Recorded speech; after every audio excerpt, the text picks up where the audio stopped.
일어나셔서 1장 찬양 드리심으로 금요일 예배 하나님 앞에 드리겠습니다.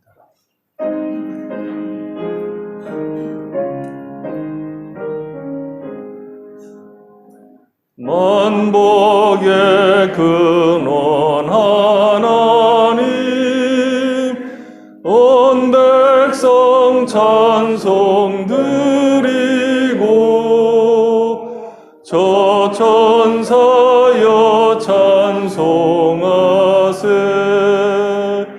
찬송 성부 성자 성령. 아멘.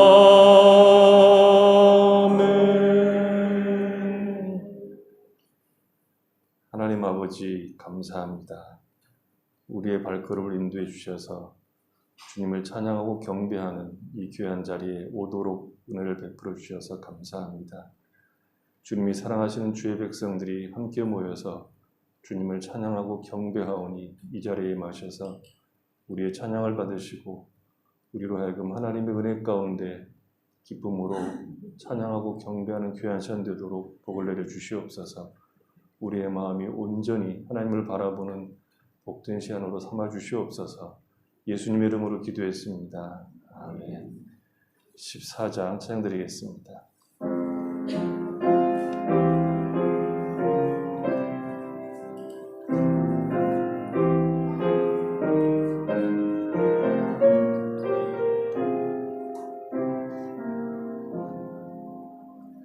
주리 하나님 하늘에 계시니 온천하 만민 주 앞에 찬송하네.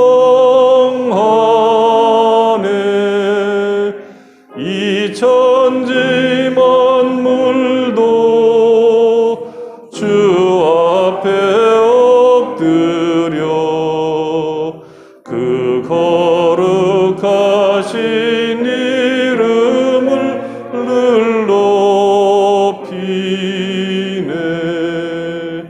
주 언약하신 것 끝까지 지키니 저 하늘나라 향하여 곧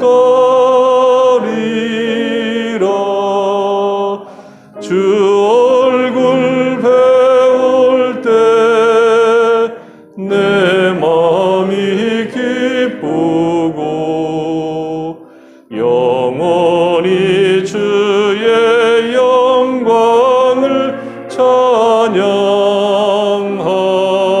찬양하리. 왕의 왕 되신 주 하늘에 이 세상 죄악 이기신 구주 예수. 저 천군 천사들 주옹이하고서 무성도 함께 영원히 늘 섬기네. 성삼일체께 승리한 무리들 다 기쁜 소리 높여서 감사드려. 창조주 하나님 내 주님 되시니 주 앞에 나도 엎드려 경배하네.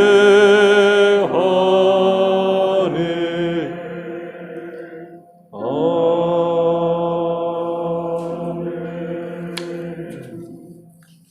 화요일 외르고 유리문답입니다.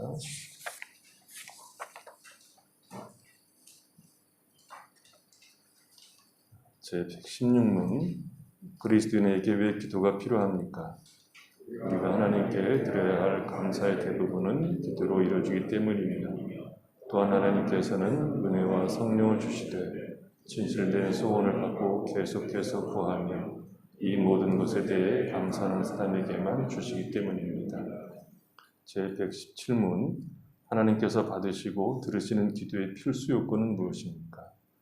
첫째, 우리는 말씀으로 자신을 계시하시는 유일하고 참되신 하나님께만 우리에게 구하라고 명하신 모든 것을 마음에 다해 기도해야 됩니다.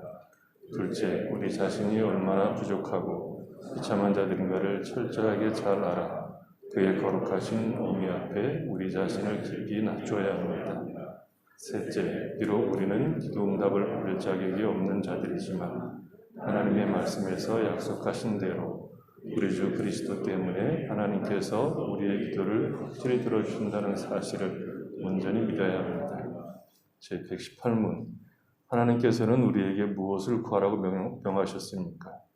영혼과 몸에 필요한 모든 것인데 이는 그리스도 우리 주께서 친히 우리에게 가르치신 기도 속에 나와 있습니다. 제119문, 그 기도의 말씀은 어떠합니까? 하늘에 계신 우리 아버지 이름을 거룩하게 하시며 아버지의 나라가 오게 하시며 아버지의 뜻이 하늘에서와 같이 땅에서도 이루어지게 하소서. 오늘 우리에게 일용할 양식을 주시고 우리가 우리에게 잘못한 사람을 용서해 준 것 같이 우리 죄를 용서해 주시고 우리를 시험에 빠지지 않게 하시고 악에서 구하소서.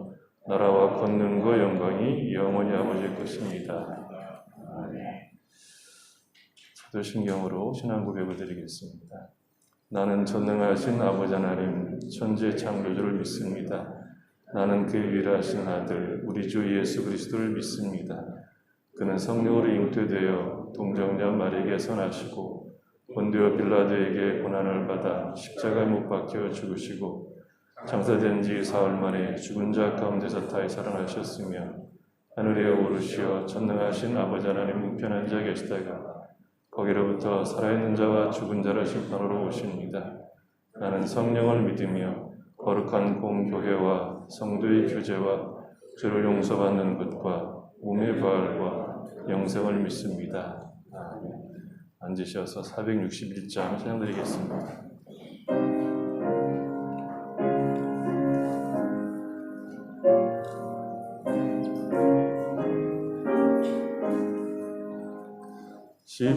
십자가를 질 수 있나 주가 물어보실 때 죽기까지 따르오리 성도 대답하였다.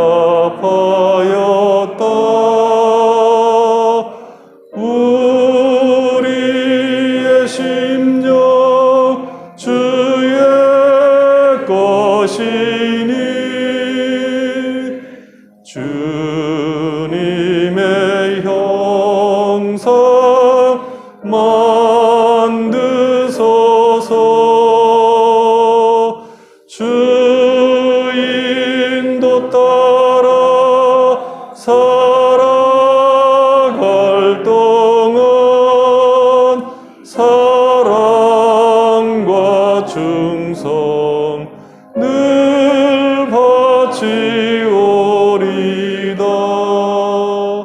너는 기억하고 있나 구원받은 강도를 그가 회개하였을 때 낙원 허락받았다.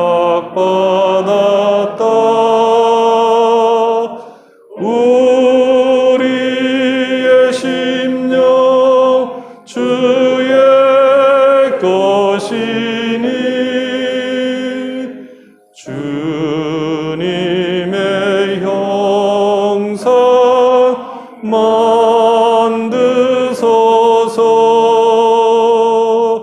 주 인도 따라 살아갈 동안 사랑과 충성 늘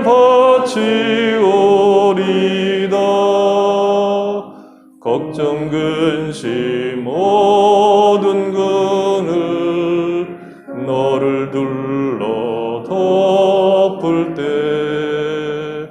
주께 내 영 맡기겠나 최후 승리 믿으며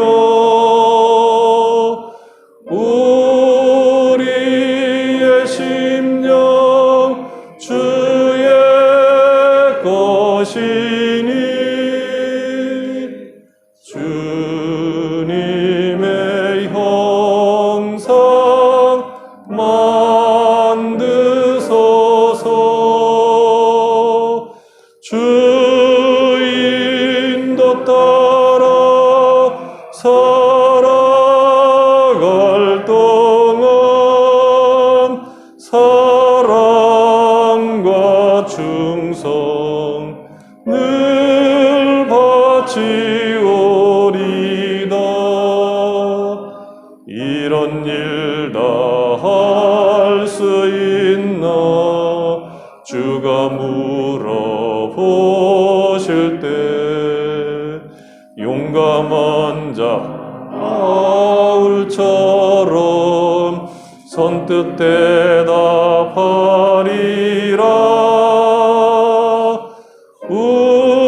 우리의 심령 주의 것이니 주님의 형상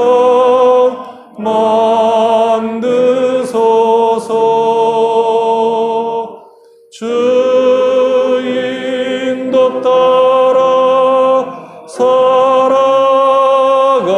동안 사랑과 충성 늘 바치오리다. 아멘.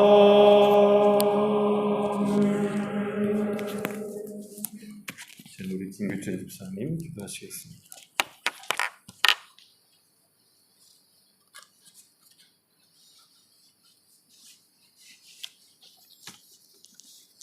사랑의 하나님 아버지, 참으로 진리를 모른 채 무기력한 인생으로 살 수밖에 없던 저희를 주님의 긍휼과 사랑으로 주님의 자녀 삼아주시고 이로 인해 참 소망 안에서 생명력 있는 삶을 살아가게 해주신 주님의 그 큰 은혜 참으로 감사드립니다.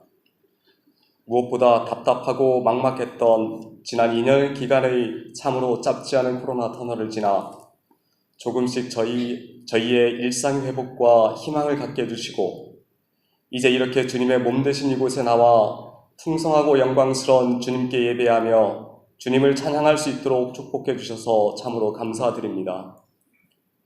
다시 찾게 된 우리 마음의 평안과 예배의 참 기쁨을 알게 해주시는 주님의 은혜에 감사와 찬송을 돌려드립니다. 2021년을 한 달 반여 남겨놓은 시점에서 참으로 빨리 흘러간 시간을 돌이켜보게 됩니다. 아직도 성숙하지 못한 인격과 자아로 온전히 참 신자로서 거듭나지 못하고 여전히 교만하고 세상의 유혹에 양다리를 걸쳐 살아온 안일함과 죄악으로 회환과 회개가 많을 수밖에 없습니다. 하지만 주님은 이렇게 부끄러운 저희가 회개하고 주님께 돌아올 수 있도록 기대와 소망으로 인내하여 주셨고 힘들고 지칠 수 있었던 우리의 모든 삶의 처소에서도 섬세한 간섭과 임재 그리고 사랑의 손길로 놀랍도록 베스트로 인도하여 오셨음을 저희가 부인할 수 없으며 이로 인해 우리의 절망이 희망으로 변하고 우리의 영혼이 다시 환하고 풍요하게 채워지게 됨으로 이 시간 참으로 감사드립니다. 너희 마음의 눈을 밝히사 그의 부르심의 소망이 무엇이며 성도 안에서 그 기업의 영광의 풍성함이 무엇이며 그의 힘의 위력으로 역사하심을 따라 믿는 우리에게 베푸신 능력의 지극히 크심이 어떠한 것을 너희로 알게 하시기를 구하노라 하신 말씀처럼 참으로 연약한 인간인 저희의 좌절과 절망이 오히려 사랑과 긍휼의 주님과 더욱더 가까워지게 되는 기회이자 축복이 되며 무엇보다 수많은 시련 속에서도 주님의 일하시는 방식을 체험하면서 오히려 주님을 더욱 의지하고 사랑하며 깊이 주님의 임재를 구하며 살아갈 수 있기를, 그리하여 진실된 믿음의 진보를 이루어갈 수 있도록 도와주시기를 이 시간 간절히 기도합니다. 분주하고 만만치 않은 인생 속에서도 눈을 들어 주님을 만나고 매일의 일상이 어제와 다른 깊이의 믿음의 성장을 이루어갈게 도와주시고, 예수님의 그 풍성하고 온화하신 인격과 사랑의 품성을 닮아가는 저희가 될 수 있도록 기도드립니다. 무엇보다 죽는 날까지 세상의 수많은 가치와 성공 방정식 위에 주님을 견고히 믿고 따르는 가치와 생명과 진리의 말씀을 최상위 위에 놓고 당당히 흔들리지 않는 믿음으로 나아갈 때 그 안에서 더욱더 큰 감사와 기쁨과 평안을 누리게 되길 기도하오며, 이를 통해 주님이 베푸실 그 지극히 크고 위대한 사랑을 느끼고 기대하게 되며 깊이 깨달아가게 되기를 간절히 기도합니다. 하나님 아버지, 주님이 놀라우신 뜻 가운데 세워주신 우리 다크하닌 교회를 더욱 사랑하여 주시고 축복하여 주시기를 기도합니다. 코로나로 흩어진 많은 성도들이 기쁨과 소망으로 다시 주님의 성전에 모여 함께 찬양하고 예배할 수 있게 도와주시고, 참으로 공부해줄 수 있는 이곳 이방의 땅 방글라데시에서 지속적으로 우리의 갈급한 영혼의 위로와 화평 통로가 되게 하여 주시고, 나아가 구원의 참 등불 되신 예수님이 이곳 무슬림 땅에서 지속적으로 증거되는데 부족함이 없도록 축복하여 주시고, 이를 위해 필요한 것들을 채워주시기를 기도합니다. 사망 권세 극복하고 다시 단에 세워주신 주님의 종 우리 담임 목사님을 특별히 붙들어 주시고, 성령의 기름을 부어주셔서 부활신앙과 성령 충만함으로 더욱 말씀의 깊이를 더하여 주시어 참된 진리의 복음이 우리의 심령 깊숙이 뿌리를 내리어 영적 회복과 치유, 나아가 말씀으로 우리 모두의 삶의 변화를 이끌어내는 능력을 덧입혀 주시기를 기도합니다. 오늘도 우리 모든 성도들이 어디에서 예배를 드리든 우리 모두의 마음을 예비하고 온 마음을 다해 드릴 우리의 예배를 축복하여 주시고, 성령의 감동과 은혜가 풍성히 넘치는 시간 될 수 있게 되기를 기도하오며, 이 모든 말씀 예수님 이름으로 기도하였습니다. 아멘.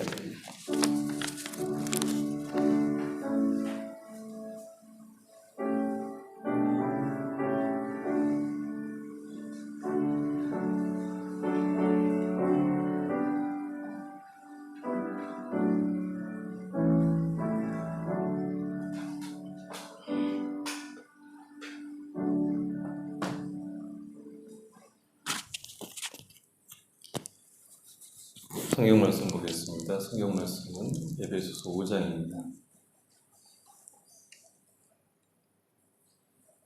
에베소서 5장 22절 27절입니다.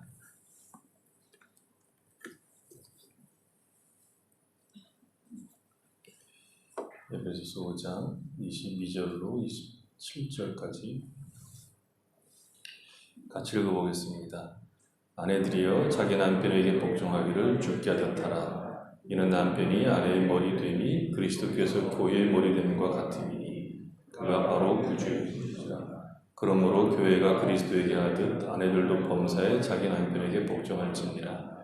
남편들아 아내 사랑하기를 그리스도께서 교회를 사랑하시고 그 교회를 위하여 자신을 주심같이 하라. 이는 곧 물로 씻어 말씀으로 깨끗하게 하사 거룩하게 하시고 자기 앞에 영광스러운 교회로 세우사 티나 주리 잡힌 것이나 이런 것들이 없이 거룩하고 흠이 없게 하려 하십니다. 찬양 김남희 선생님, 왕이신 나의 하나님 찬양해 있겠습니다.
감사합니다.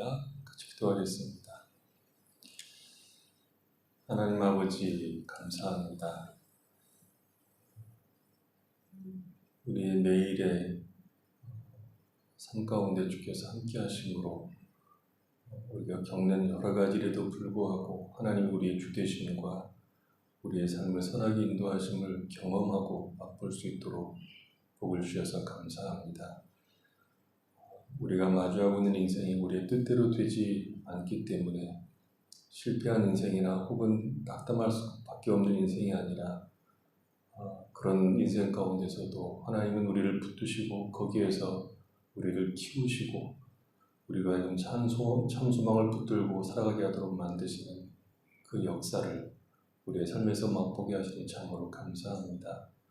또한 우리가 득이할 때에도 그것이 순전히 내 실력이 아닌 하나님의 순전하신 은혜로 말미암아 우리로 하여금 우리가 누리는 평강을 갖게 하심을 알게 하셔서 감사합니다. 그래서 우리가 이 모양으로나 저 모양으로나 우리의 인생이 하나님의 손 안에 있고 그의 복주심과 선하심 속에 있음을 고백하며 살 수 있도록 복을 주셔서 감사합니다. 그 하나님을 더 풍성하게 알게 하시고 경험하게 하시고 그 하나님을 인하여 우리 인생이 얼마나 알찬지 풍성한지 하는 것들을 고백하고 감사하며 살 수 있도록 은혜 베풀어 주시옵소서. 이 시간에 저희들이 말씀을 묵상할 때 그 말씀을 통해서 우리에게 말씀하시는 하나님의 음성을 듣고 순복하는 귀한 시간 되도록 은혜 베풀어 주시옵소서. 예수님 이름으로 기도했습니다. 아멘. 그리스도를 경외함으로 피차 복종하라고 말씀하시면서 가장 먼저 적용하는 대상을 이제 아내로 삼았죠. 아내의 역할을 가장 먼저 얘기를 합니다. 오늘날 가정에서의 아내와 남편의 역할만큼 뜨거운 주제도 없고 재미있는 주제도 없을 겁니다. 다양한 의견들이 나오고 다양한 해법들이 등장하고 심지어 TV 프로그램에서 이 남편과 아내의 이 삶의 애환들을 가지고 예능을 하기도 하죠. 그만큼 가정에서 아내와 남편의 역할에 대한 관심도 많고 또 갈등도 많다는 증거겠죠. 예수를 믿는 우리의 입장은 그런 세상의 관점과는 좀 다르게 볼 필요가 있습니다. 그러니까 신자의 삶의 최종적 권위는 언제나 하나님의 말씀, 그 성경이죠.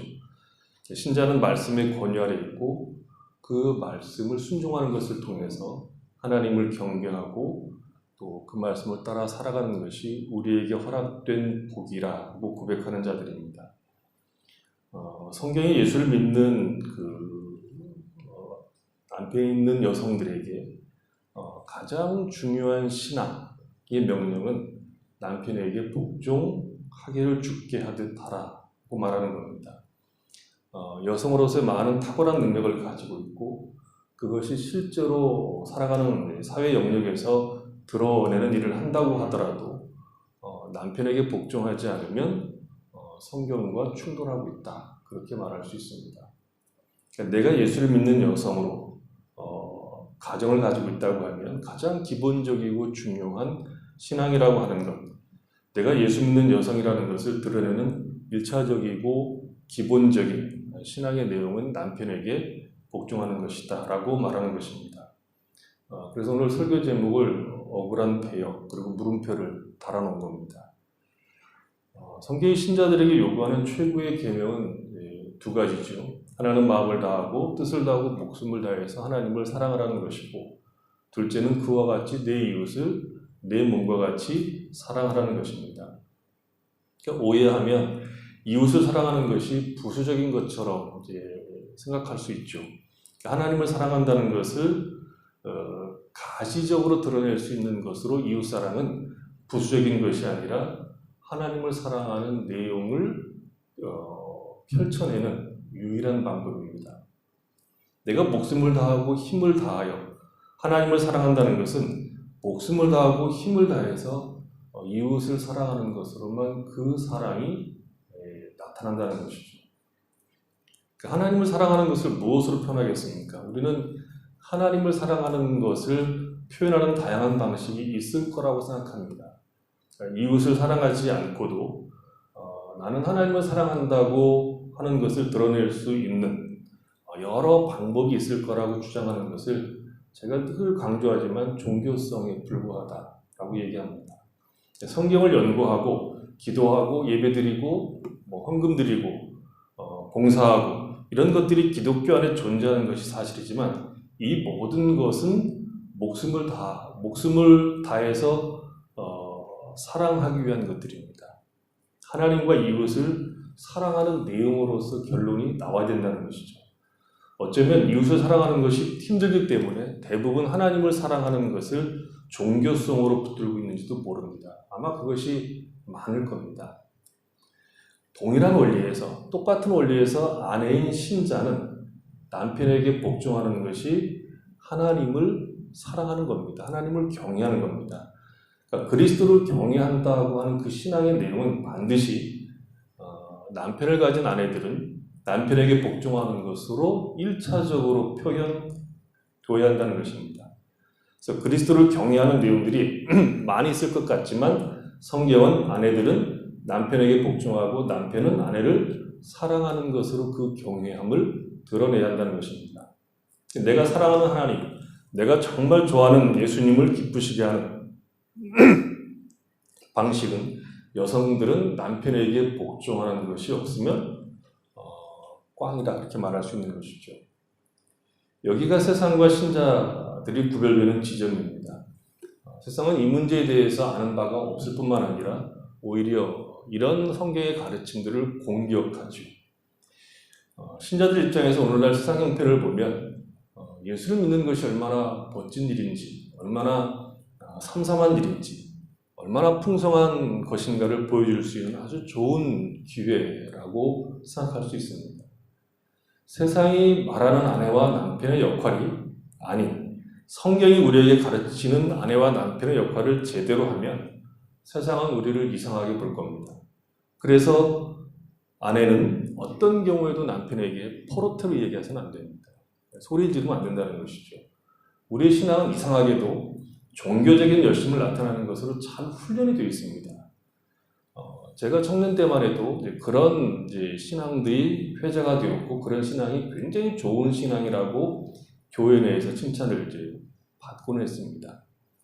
만약 교회에 부흥회가 있다고 하면 옛날에 부흥회라고 하는 것은 새벽, 아침, 그리고 뭐 열심히 하는 교회는 점심 먹고 또 한 번 하고 저녁 이렇게 했죠. 대부분 새벽과 아침과 그리고 저녁 이렇게 집회를 하게 되죠. 그러면 교회에서 부흥회 한다고 하면 회사에 휴가를 내고 부흥회 내내 참석하는 것을 굉장히 잘하는 일, 굉장히 신앙에 좋은 일이라고 생각했습니다. 교육전사님 한 분 계셨는데 이분이 신대원은 3년 공부하면 졸업하거든요. 3년 공부하고 되면 졸업하는데 이분이 졸업을 못하고 1년 유급을 하셨습니다. 유급을 하면 좀 쪽팔리잖아요. 좀 이렇게 얘기하면 그 전도사 입장에서 아이들에게 열심히 살아야 된다, 뭐 공부해야 된다, 뭐 그렇게 얘기해놓고 지는 유급 딱 해버리면 얼마나 이게 모양새가 안 좋습니까? 근데 이분이 유급했는데 교회가 다 좋아해요. 교회가 다 좋아하고 뭐 칭찬하고 난리가 아니었어요. 내막을 들어봤더니 학교에 가야 되는데 학교 가서 공부해야 되는데 교회에 일이 있으면 학교 땡땡이 치고 교회 일을 하고 교인 가운데 누가 상을 당하면 학교 안 가고 그 상을 당하면 3일은 허비해야 되거든요. 3일 동안 허비해야 되는 것인데 누가 상당하면 학교 안 가고 상당한 집에 가서 여러 가지 일들을 하고 그러다가 출석 미결로 유급을 하신 겁니다. 목사는 진리를 전하는 사람이기 때문에 공부를 일 삼아 해야 되는 사람들입니다. 공부하는 게 목사들의 일입니다. 왜냐하면 정확하게 전달해야 되기 때문에 목사는 공부하는 것이 그의 업입니다. 일입니다. 공부하고 싶지 않으면 목사 하지 말아야죠. 그래서 정확하게, 바르게, 풍성하게 전해야 될 책임을 갖고 있는 것이죠. 그러니까 우리는 세상 일을 희생해서라도 영적인 일이 따로 있다고 생각을 하는 것이죠. 그럼 여러분 직장 가는 것은 세상 일입니까? 그렇게들 많이 생각해 왔죠. 세상에 나가서 일주일 동안 죄짓고 왔다가 오늘 하나님 앞에 나와서 예배드립니다. 용서해 주십시오. 이런 기도를 옛날에 참 많이 했습니다. 지금도 그렇게 하시는 분들 계시죠. 아닙니다. 거기가 하나님의 일터죠. 무엇을 하든지 먹든지 마시든지 무엇을 하든지 하나님 앞에서 하나님을 섬기는 마음으로 하는 것들이 전부 하나님의 일들입니다. 아내의 중요한 역할은 남편에게 언성을 높이거나 대드는 것이 아닙니다. 이런 억울한 역할을 왜 맡기셨을까요? 남편보다 못해서도 아닙니다. 못나서도 아닙니다. 아내가 남편보다 못났기 때문에 요구하는 역할이 절대로 아닙니다. 그건 아내에게 맡겨진 배역입니다. 하나님이 남자가 요구하는 배역이 아니라 하나님이 요구하시는 배역입니다. 그것은 마치 드라마에서 역할을 맡는 것과 비슷한 것이죠. 저는 드라마를 집단한 거 볼 것을 좋아합니다. 좋은 드라마를 보면서 늘 느끼는 것들이 무엇이냐면 어쩌면 저 사람들은 자기들이 맡은 역할을 저렇게도 잘할까? 못된 역할을 맡은 사람은 못된 역할을 맡은 대로 잘하고 자기에게 주어진 역할들을 충실하게 잘합니다. 그러면 우리들도 배우들처럼 우리가 맡은 역할을 잘하고 있는 것일까 하는 생각이 들죠. 심지어는 어떤 배역을 주면서 감독이 살쪄라 그러면 여배우들도 살쪄라 그러면 여배우들도 10kg씩 여배우에게 10kg를 찌라고 하는 것은 이건 심한 거죠. 근데 그 10kg를 살을 찌우고 또 빼라 그러면 또 빼고, 뭐 이거 시키면 저거 이거 하고, 거지 같은 역할을 하면 거지 역할을 하고, 장군 역을 주면 장군 역을 하고, 뭐 의사 역을 주면 의사 역을 하고, 다 의사처럼 합니다. 정말 그렇게 배역을 잘하죠. 인기가 없는 드라마도 보면 인기가 없었다라고 이렇게 리뷰를 보면 인기가 없다라고 쭉 이게 작품이 별로다라고 쭉 호평을 하면서도 그러나 그 역을 맡은 배우만큼은 그 역할을 잘했다 이렇게 나오는 것들이 있죠. 드라마에 나오는 배우들은 자기가 맡은 역할을 그렇게 해내는 겁니다.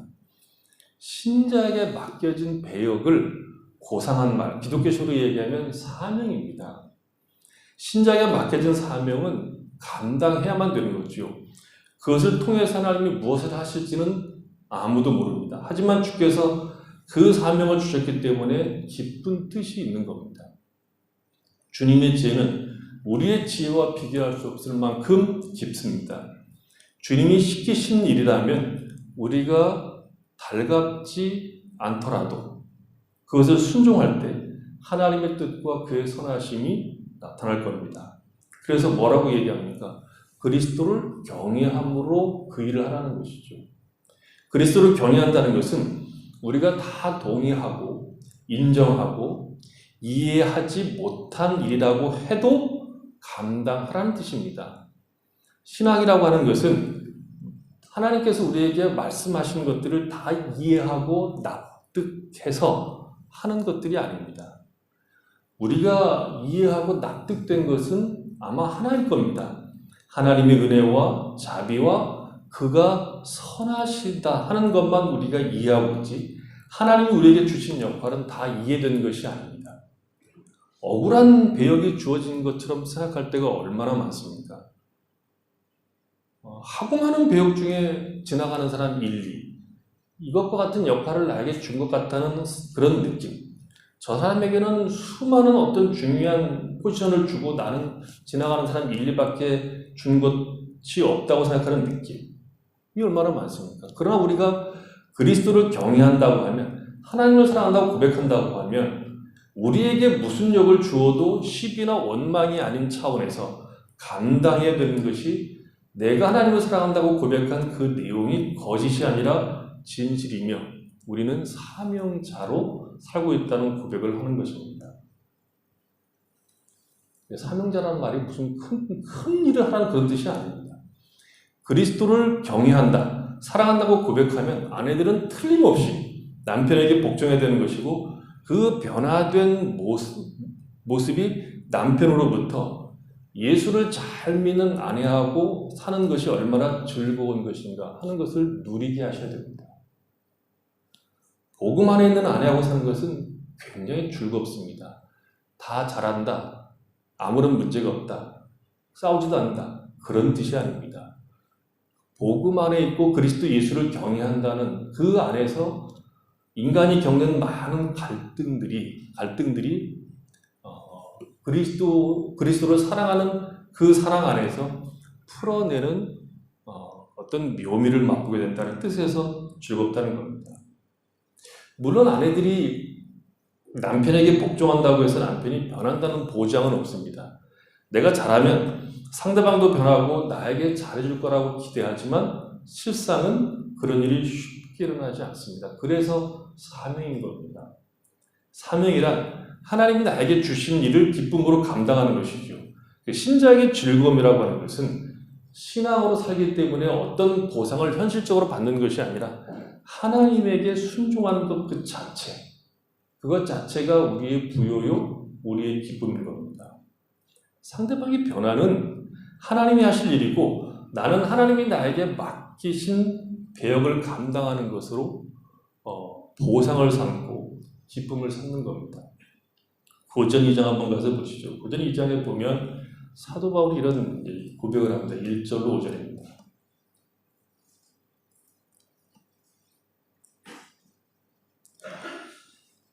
형제들아 내가 너희에게 나아가 하나님의 증거를 전할 때 말과 지혜 아름다운 것으로 아니하였나니 내가 너희 중에서 예수 그리스도와 그의 십자가에 못 박히신 것 외에는 아무것도 알지 아니하기로 작정하였습니다. 내가 너희 가운데 거할 때 약하고 두려워하고 심히 떨었노라. 내 말과 내 전도함이 설득력 있는 지혜만을 하지 아니하고 다만 성령의 나타나심과 능력을 하여 너희 믿음이 하나님 사람의 지혜 있지 아니하고 다만 하나님의 능력이 있게 하려 하였노라. 바울이 지금 여기서 말하고 있는 핵심은 이것입니다. 신구약 성경에 나오는 인물 가운데 가장 탁월한 지성을 가진 인물이 누구냐라고 얘기할 때 1번으로 꼽을 수 있는 사람이 바울일 겁니다. 바울만큼 탁월한 지성을 가진 사람이 없습니다.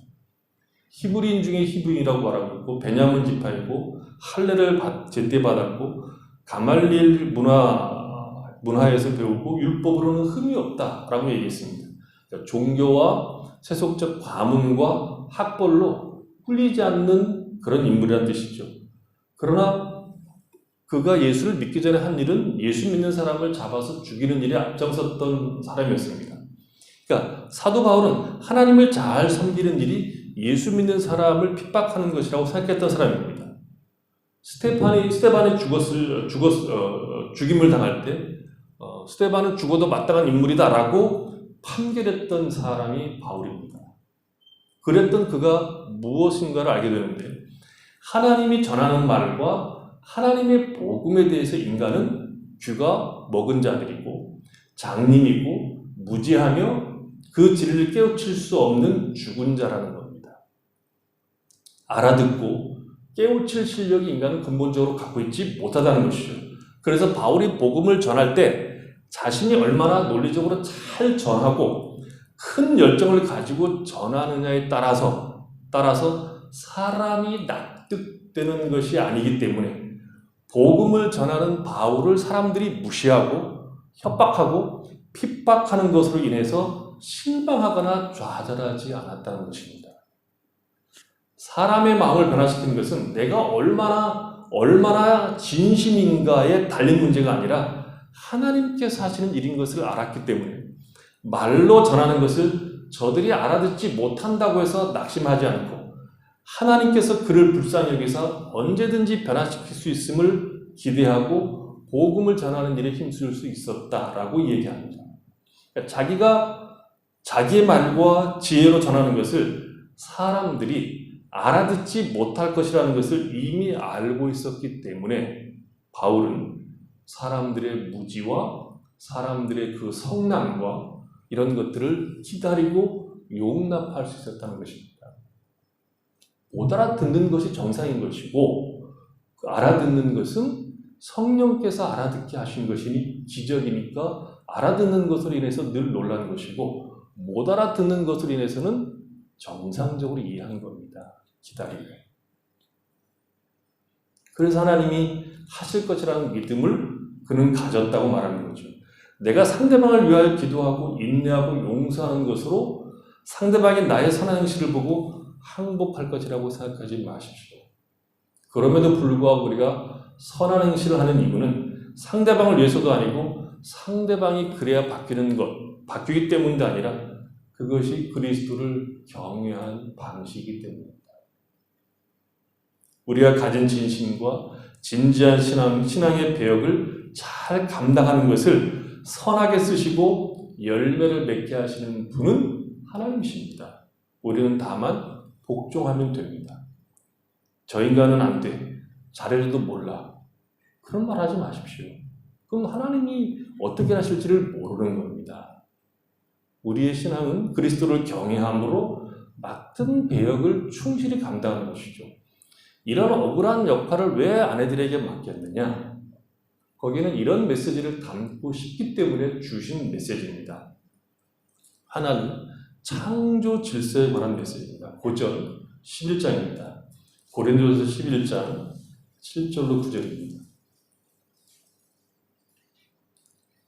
고린도전서 11장 7절로 9절.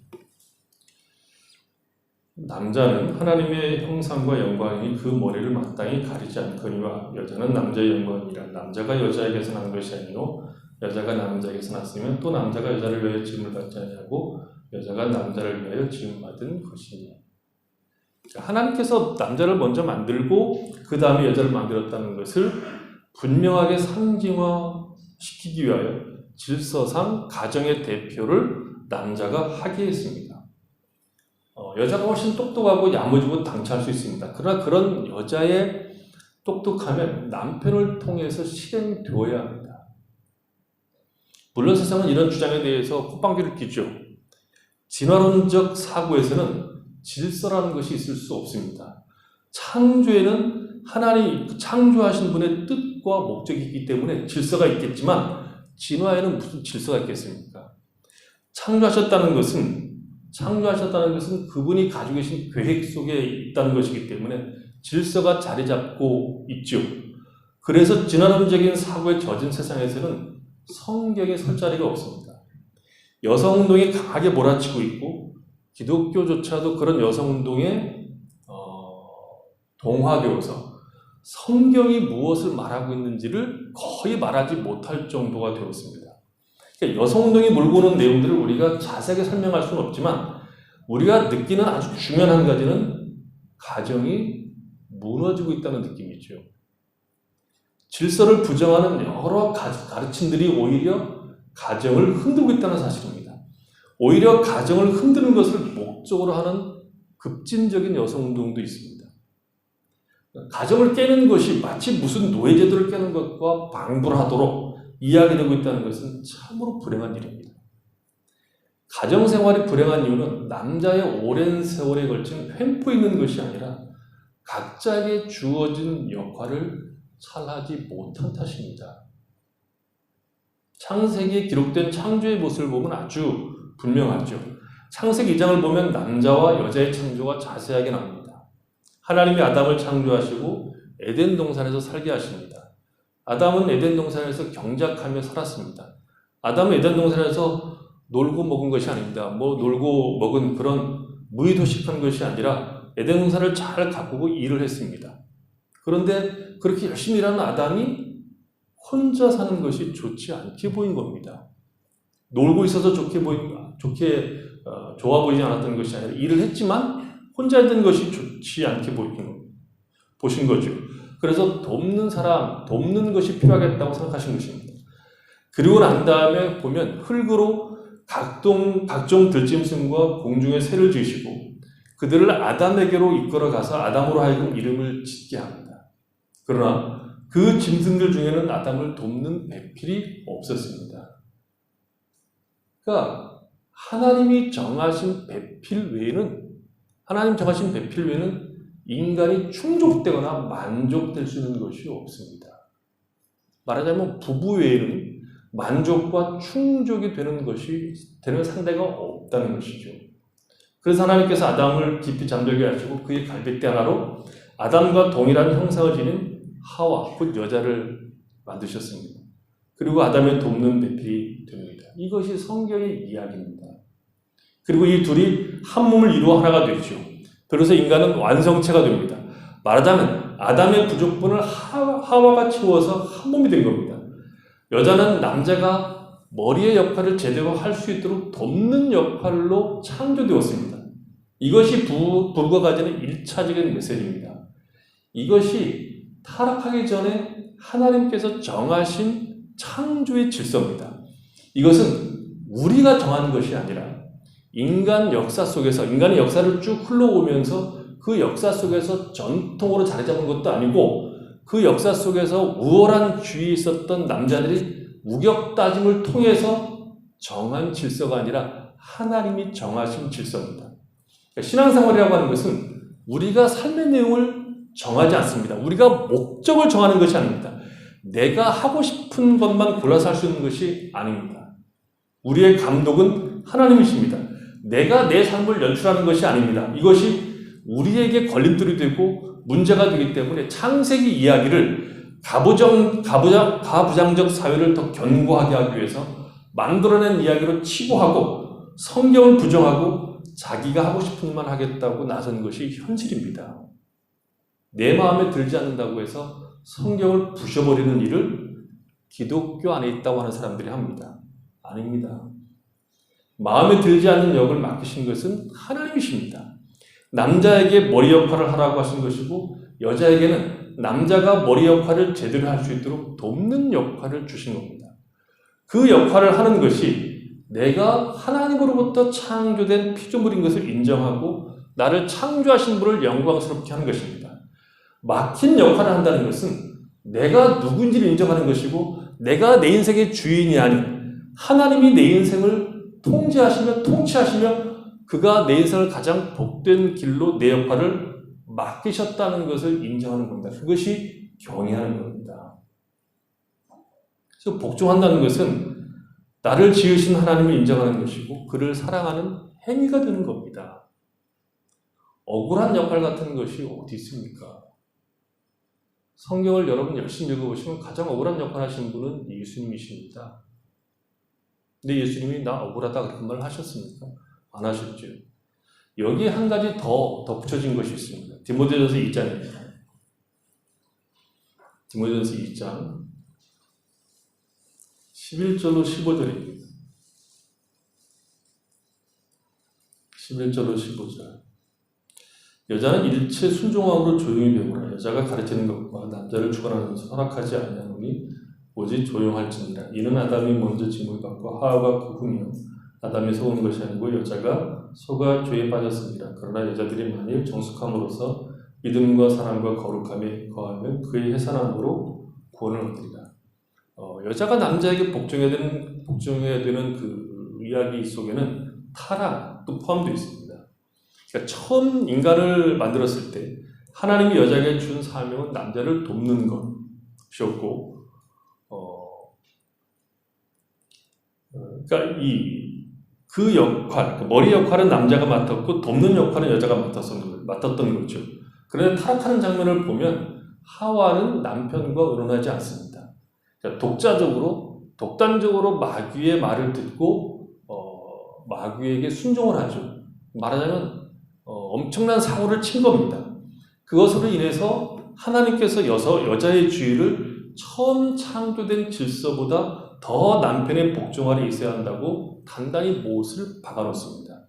너는 남편을 사모하고 남편은 너를 다스릴 것입니다. 이렇게 되어 있죠. 여기에 강조점은 남편이 너를 다스린다는 것입니다. 여자의 남자에 대한 복종성은 타락의 결과로 더 강화되는 것이죠. 오늘날 이런 성경들은 아주 뜨거운 논쟁거리입니다. 이 논쟁에 관한 글들을 읽어보면 갈피를 못 잡을 정도로 뜨거운 논쟁들을 합니다. 여성운동 하시는 분들은, 그리고 그 여성운동에 동조하는 기독교인들은 사도 바울도 가부장적 제도 아래 있었기 때문에 그 시대의 한계를 극복할 수 없었다는 거죠. 그래서 이 본문들을 재해석을 시도하거나 아예 이런 구절들은 성경에 있지만 하나님의 계시가 아니라 사도 바울의 개인적 견해라 이렇게 해서 성경 자체를 파괴합니다. 하지만 인류 역사에서 여성의 주의가 제자리를 잡기 시작하는 것은 순전히 성경 때문이고 그리고 복음 때문인 것을 확인할 수 있습니다. 사도 바울 서신을 읽어보면 구원 문제에 있어서 남자와 여자의 구분이 없습니다. 그러나 남자와 여자가 인격적 동등함이 역할의 동등함이나 기능의 동등함을 의미하지 않습니다. 남자와 여자는 동일하게 하나님의 형상이지만 맡은 역은 분명히 다릅니다. 더구나 성경은 남자의 역할도 아주 분명하게 이야기합니다. 그리스도를 경외하는 남편은 아내를 사랑해야 되는데 어느 만큼 사랑해야 되느냐? 그리스도께서 교회를 위해서 자신을 주신 것과 같이 사랑하라고 얘기합니다. 이것은 사도 바울 이 편지를 기록할 당시에 없었던 사상입니다. 그 어디에도 없었던 이야기들입니다. 이것은 사도 바울의 개인 의견이 아니라 성경 진리라는 거죠. 성경은 아내들이 창조의 질서 그리고 그 이후에 타락한 내용들을 담아내기 위해서 남편에게 복종하는 역할을 맡겼다는 것입니다. 그렇게 함으로써 하나님이 계심과 우리가 그의 피조물인 것과 우리를 죄인의 자리에서 벗어나 하나님의 통치 안에서 구원의 기쁨을 누리도록 하기 위해서 이 역할을 맡긴 겁니다. 여자의 사명은 구원의 큰 즐거움으로 남편에게 복종하는 것으로 드러내어서 하나님께서 우리를 구속하셨으며 우리는 그의 백성이며 그의 통치가 가장 복됨을 증거하도록 되는 겁니다. 그래서 이 문제가 단순히 남편에게 복종하는 것이 아니라 그리스도를 경외하는 문제가 되는 것이고 하나님께 복종하는 것이라고 말하는 겁니다. 내가 하나님에게 속한 자가 되었고 내가 그리스도 예수의 보혈로 부활한 자가 되었다는 것을 표현하는 가장 기본적인 내용은 남편은 아내를 그리스도께서 교회를 사랑하신 것처럼 사랑하는 것이고 아내는 복종하는 겁니다. 이것이 오늘날 신자들이 지켜야 될 가장 큰 신앙의 내용이고 책임입니다. 오늘날 가정들이 다 신음하고 있지 않습니까? 그 이유는 권위가 다 깨어지고 있기 때문이죠. 머리가 없습니다. 가정마다 머리가 누구인지를 모를 지경입니다. 가정이 깨어져서 문제가 되는 것은 부부 문제를 넘어서서 자녀들에게 그 후유증으로 나타납니다. 자녀들이 권위 아래 있다는 것이 무엇인가를 배울 때가 없어져 버린 겁니다. 권위를 배우지 못하고 모두 자기 생각을 말하고 자기 하고 싶은 대로 하는 것이 최고인 줄 아는 세상이 되어버렸습니다. 신자는 우리가 권위 아래 있다는 것을 확인하셔야 됩니다. 성경에서 말하는 권위는 권력이 아닙니다. 그것은 사랑의 그 본질입니다. 신자는 더 이상 내 생각과 내 지혜가 아닌 하나님의 사랑과 그리스도 은혜 안에 존재하고 그의 인도하심과 보호하심 속에 안주하는 법을 배워야 합니다. 가장 행복한 길은 우리 각자에게 맡겨진 배역을 잘 감당하는 겁니다. 그래서 거기에서 만족이 있고 기쁨이 있고 다른 사람들이 보기에 참으로 훌륭한 역할을 감당한다. 그 비결이 뭐냐를 묻는 겁니다. 무슨 어마어마한 큰일을 해서 예수를 믿는 너희들의 비결이 뭐냐가 아니라 사소해 보이는 것 같은 그 삶의 영역, 지지고 볶는 그 영역에서 우리가 맡은 역할을 잘 감당함으로 세상은 그런 것이 없는데 우리에게는 그런 것이 있으므로 그 비결이 뭐냐고 묻는 겁니다. 우리에게 필요한 것은 돈도 아니고 명예도 아니고 지위도 아니고 우리 자신을 자꾸 성경의 권위 아래 하나님의 통치 아래 가두는 겁니다. 우리를 구속하셔서 가장 복된 것을 허락하시고 우리에게 가장 영광스러운 삶을 제시하시는 하나님의 그 깊은 사랑에 감동되어서 하나님이 우리에게 주시는 사명을 기쁨으로 감당하는 자리로 자꾸 가야 합니다. 사명자라는 말을 너무 많이 쓰죠. 요즘 사명자라는 말도 쓰고 사명자 노래도 있고 그런 것들이 어마어마한 것 같은데 사명자는 이런 거지요. 남하고 비교하지 마십시오. 영화제에서 상을 받는 영화들이 있습니다. 각본상, 작품상 이런 것을 받는 좋은 영화들이라고 해서 거기에 출연한 배우가 다 상을 받는 것은 아닙니다. 여자 배우가 그 작품에서 주연상을 받는다고 해서 남자 배우도 같이 상을 받는 것은 아닙니다. 각자 맡겨진 역할을 따라서 평가를 받습니다. 누가 뭐라고 그래도 세상이 이러쿵저러쿵 말한다고 해서 어쩌고저쩌고 해야 된다고 얘기해서 그런 문제에 대해서 흔들리는 것이 아니라 하나님이 우리에게 주신 사명을 감당하기로 해야 됩니다. 세상은 이렇게 변하는데 우리만 왜 그러냐고 그러지 마십시오. 우리는 성경이 가장 지혜로운 책이고 우리의 행복을 위하여 가장 복된 길로 인도한다는 것을 동의한 신자들입니다. 아닙니까? 성경보다 여러분의 어떤 지혜가 더 나은 것이 있습니까? 그러면 신자는 아니죠.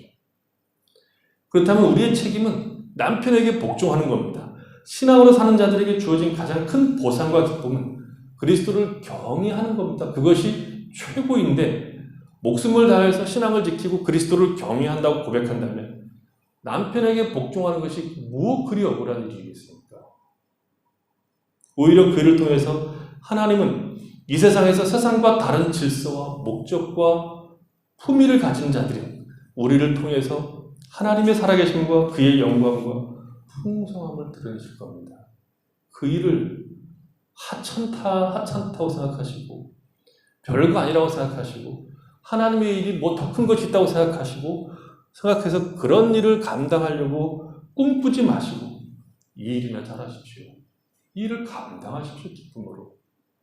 억울한 역할이 아닌 복된 초대요 그리스도를 경외하는 풍성한 내용을 잘 감당하시는 그래서 하나님께서 우리 인생을 얼마나 선한 길로 인도하시는가를 확인하는 성도의 삶을 살 수 있기를 바랍니다. 기도하겠습니다.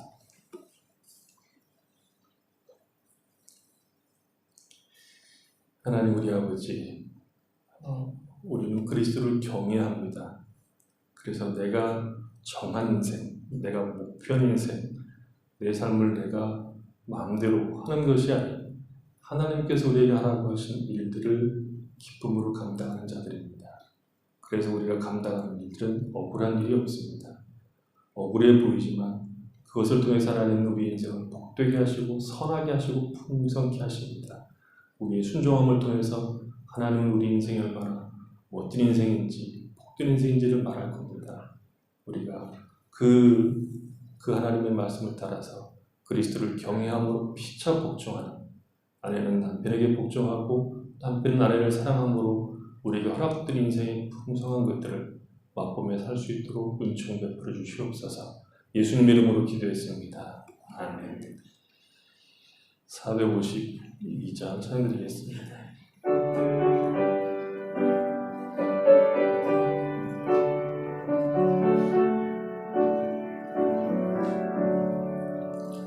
내 모든 소원 기도의 제목 예수님 닮기 원함이라.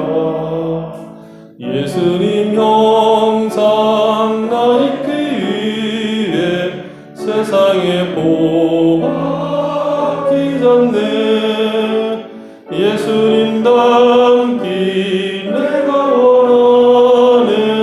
날 구원하신 예수님을 내 마음속에 지금 거둬서 주님의 형상 잊히소서. 무한한 사랑 풍성한 긍휼 슬픈 자 위로하시는 주. 길 잃은 죄인 부르는 예수 그 형상 담게 하옵소서. 예수님 닮기 내가 원하네. 날 구원하신 예수님을 내 마음속에 지금 거둬서 주님의 형상 잊히소서. 겸손한 예수 거룩한 주님 원수의 멸시 참으시사 우리를 위해 고난을 받은 구주를 담게 하옵소서. 예수님 닮기 내가 원하네.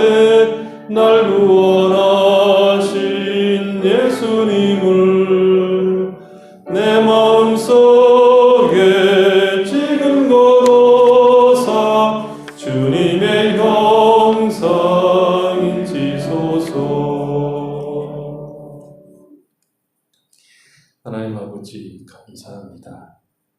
우리에게 날마다 은혜를 베풀어 주셔서 우리가 그리스도 예수 안에서 부름을 입은 사명이라는 것을 깨닫고 우리의 일상에서 그리스도를 경외함으로 복종하는 놀라운 삶을 살아갈 수 있도록 은혜를 베풀어 주시옵소서.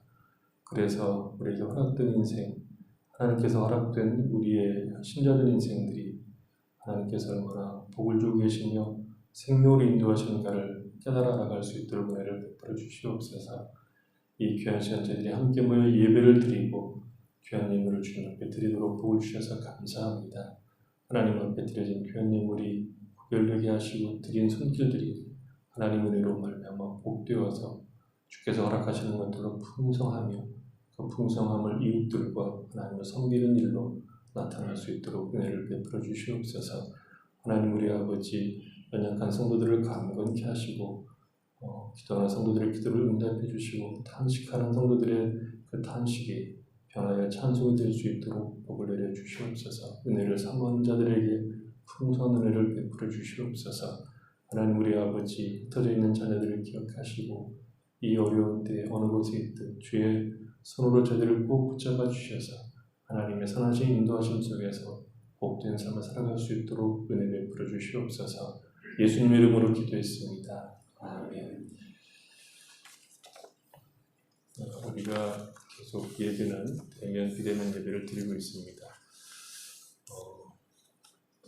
어떤 목사님이 오셔가지고 미국 다녀오신 예배를 하는데 캘리포니아에 저도 좋아하는 목사님 계세요. 존 메가드 목사님이라고 아주 큰 교회입니다. 그 교회가 코로나 때부터 이제 캘리포니아 주지사가 폐쇄했는데 폐쇄를 거부하고 예배를 드렸어요. 그래서 법원 싸움에서 대법원에서 승리했어요.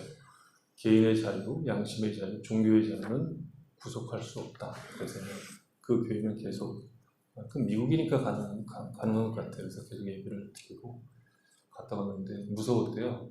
딱 갔더니 자기 두 사람 부부만 마스크 쓰고 있고 마스크 다 벗고 예배를 드리고 있어서 무서운 일, 그리고 창피도 하고 그래서 다시 벗고 예배 드렸다는데 우리는 그렇게까지는 하지 않지만 이제 하나님 앞에 나와서 가능하면 예배 드리시고 아직 여러 가지 형편이 안 돼서 아이들 때문에 들을 수 없는 분들은 열심히 집에서 화상으로 예배 잘 드리시기 바랍니다. 다음 주는 추수감사 주일입니다. 원래는 성찬식도 해야 되는데 세례도 하고 성찬식도 해야 되는데 이런 것들이 지금 다 멈춰 있어서 조금씩 이제 내년부터는 해볼까 합니다. 성찬식도 방법을 좀 달리해서 연구를 해서 위험하지 않게 해볼 생각을 가지고 있습니다. 한 해 동안 거의 2해죠. 코로나 이 2해 동안에 하나님께서 우리에게 무엇을 허락하셨고 우리를 어떻게 자라게 하셨는지를 생각하면서 감사하는 그런 한 주간을 보내시기를 바랍니다. 내년 3월 달에도 한국은 중요한 행사가 있죠. 대통령 선거가 있는데 우리도 해외에 있지만 선거를 해야 되니까 해외를 우리 하려고 하면 신고를 해야 됩니다. 그래서 오늘 대사관에서 저하고 똑같은 이름의 정기 영사가 나와서 줄 겁니다. 받아서 줄 거니까 이 인터넷 뭐죠? 스마트폰으로 하는 것이 좀 어려우신 분들은 오늘 오신 김에 뒤에서 종이로 신청하면 되니까 신청하시면 되겠습니다. 내년 3월에 대통령 꼭 선거할 수 있도록 해주시기 바랍니다. 다 일어나셔서 5장 찬양드리겠습니다.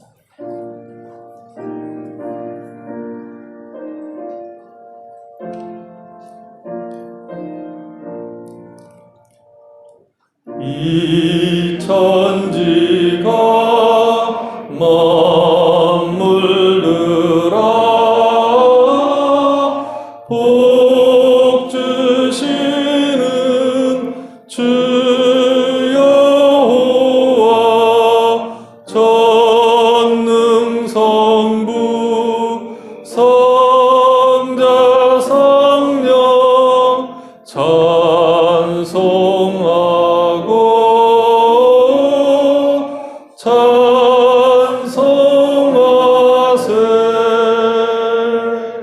아멘.